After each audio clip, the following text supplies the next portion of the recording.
সবকিছু পরিবর্তন হয়েছে, পরিবর্তনশীল জগৎ। শুধু পরিবর্তন হয়নি কংগ্রেস, পরিবর্তন হয়নি ইংরেজ, পরিবর্তন হয়নি কংগ্রেস। তো ইংরেজের কোল থেকে তৈরি হওয়া কংগ্রেস স্বাভাবিক কারণে পরিবর্তন হবে কেন?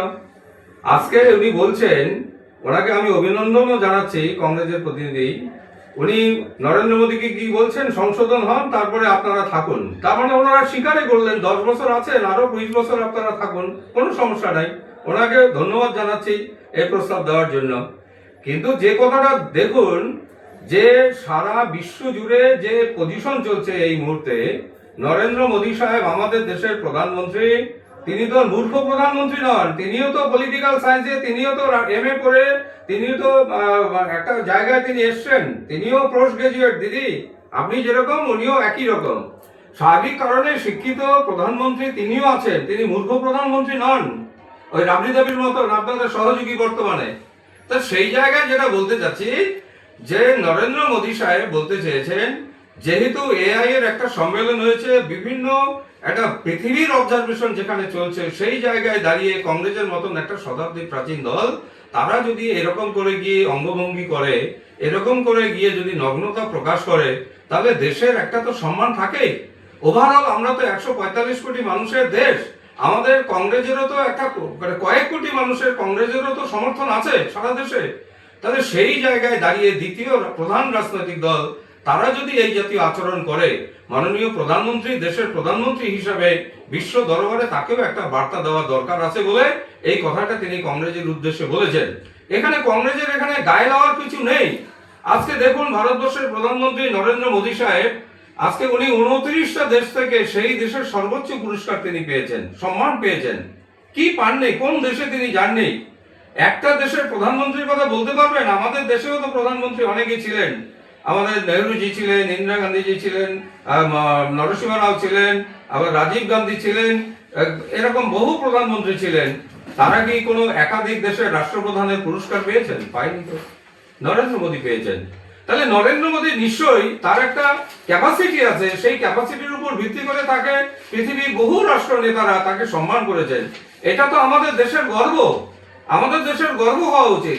সেই জায়গায় দাঁড়িয়ে কংগ্রেস সম্পর্কে আমাদের প্রধানমন্ত্রী বলেছেন যে আপনারা সত্যি আপনারা ফিরে আসুন। এই যে খার্গেজির কথা বলছি, আমাদের খার্গে কংগ্রেসের সভাপতি, সম্মান করি ভদ্রলোককে, আপনাদের খার্গে 85 বছর বয়স, আমাদের নীতিন নবীন মাত্র 45 বছরের নিচে বয়স, যে দলটা তৈরি হয়েছে 1980 সালে মাত্র 46 বছর বয়স, সেই দলের প্রধানমন্ত্রী মানে রাষ্ট্র সভাপতি হলো 45 বছর, নীতিন নবীন। তাহলে যে দেশ কি বলছে, জেনারেশন চেঞ্জ করতে বলছে, প্রগতি বলছে, প্রগতির কথা বলা হচ্ছে এখানটায়। আপনাদের কোন জায়গায় এসে দাঁড়ালেন? সেই সোনিয়া গান্ধী এখনো সেই জায়গায় রয়েছেন, আবার সেই আমাদের খার্গে সাহেব তিনিও সেই জায়গায় রয়েছেন। আপনাদের সংস্কারটা কোথায় হলো বলুন তো? কংগ্রেসের কোনো সংস্কার নেই। কংগ্রেস মানে পিছিয়ে থাকবে, কংগ্রেস মানে জামা টেনে ধরবে, এই ও অগ্রগতির জামাটাকে এরা টেনে ধরবে। এরা কখনো এরা এসে যে ডেভেলপমেন্ট করবে সেই জায়গায় এরা নেই। সেই জন্য আমরা যেটা বলতে চাই, কংগ্রেসকে বলতে চাই, দাদা আপনারা যে কাজ করেছেন, ভুল করেছেন, দেশের কাছে আপনাদের ক্ষমা চাওয়া উচিত, দেশের কাছে আপনাদের ক্ষমা চাওয়া উচিত। তা না হলে যুব সমাজ, আগামী দিনের ভবিষ্যৎ আপনাদেরকে ক্ষমা করবে না, একবারে ক্ষমা করবে না। ক্রমশ আপনারা সেই কংগ্রেস যেখানে 425 জন এমপি ছিল, সেই জায়গায় কমে কমে কমে কমে আজকে 100 সংখ্যায় এসে আপনারা দাঁড়িয়েছেন। কি দুর্দশা আপনাদের ভাবা যায়? অথচ ভারতীয় জনতা পার্টি সেই 14 সালে এসেছে, তার আগে 96 সাল থেকে, তার আগে 98 সাল থেকে 2004 সাল পর্যন্ত মোদী আমাদের অটলজি সরকারই ছিলেন। পরবর্তীতে মোদীজি 14 সাল থেকে টানা আছেন। যা পজিশন বোঝা যাচ্ছে, ভারতবর্ষে বিজেপি নাই নাই করেও 50 বছর শাসন করবে, কোনো চিন্তা নেই। বিজেপিকে মানুষ 50 বছর রাখবে। কেন রাখবে? কংগ্রেসের এই দুর্দশার জন্যই রাখবে, কংগ্রেসের এই অপদস্থতার জন্যই রাখবে।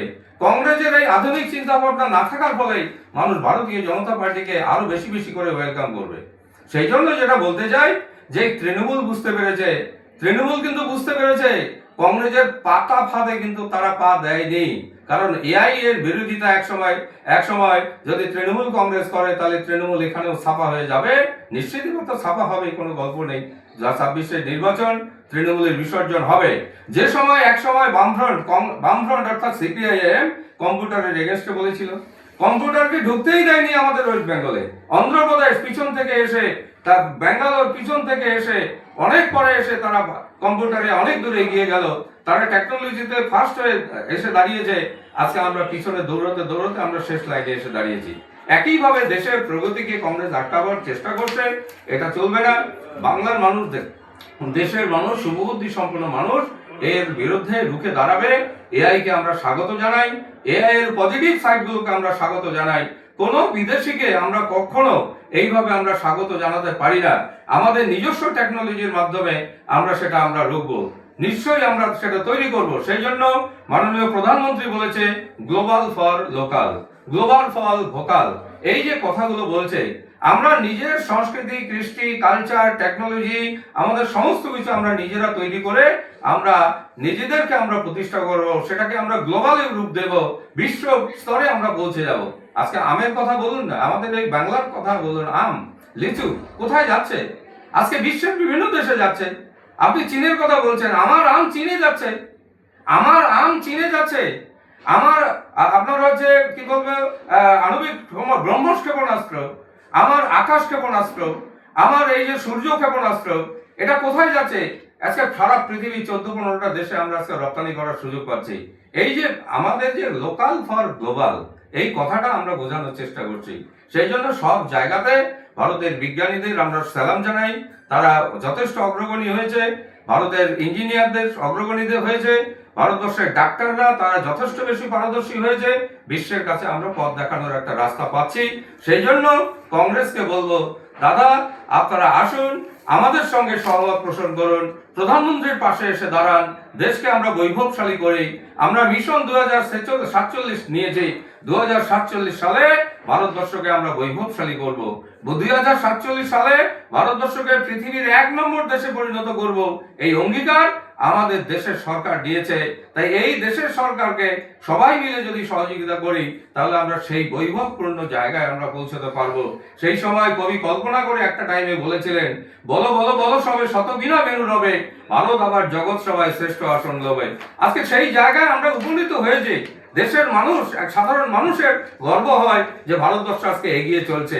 কোথায় 11 নম্বর পজিশনে ছিলাম, আর্থিক বিকাশে আমরা এখন 3 নম্বরে এসে দাঁড়িয়েছি।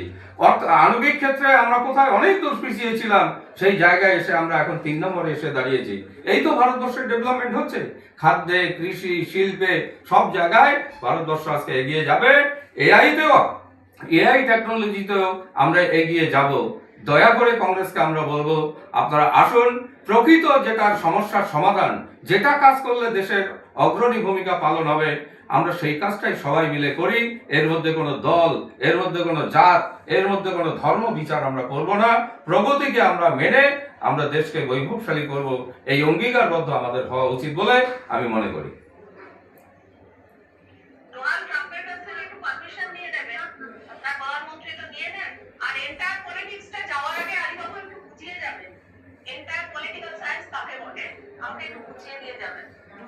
আমি পলিটিক্যাল সায়েন্সের ছাত্র হিসাবে আমি অত কিছু বলতে পারবো না আপনার মতন। তবে এইটুক যেটা বলতে চাই, মানে ডোনাল্ড ট্রাম্পের অবস্থা কেরাসিন। ভারতবর্ষের কাছে তিনি করজোড়ে বিভিন্ন সময় তিনি সারেন্ডার হয়েছেন, এবং ভারতবর্ষ সবসময় ভারতবর্ষের মাথা উঁচু করে দাঁড়িয়েছে বিশ্ব দরবারে, সেটা ভারত সরকার প্রমাণ করে দিয়েছে।